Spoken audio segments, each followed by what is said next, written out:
Assalamualaikum warahmatullahi wabarakatuh. Nama saya Muhammad Ghazali Rahmatullah. Kelas 83, nomor absen 18.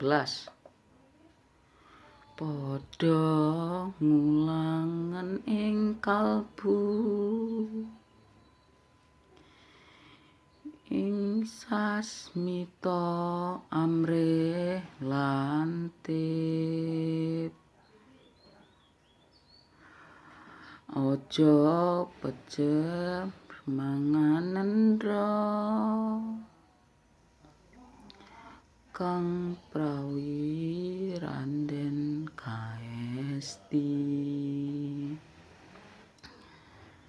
Pesunen sariranira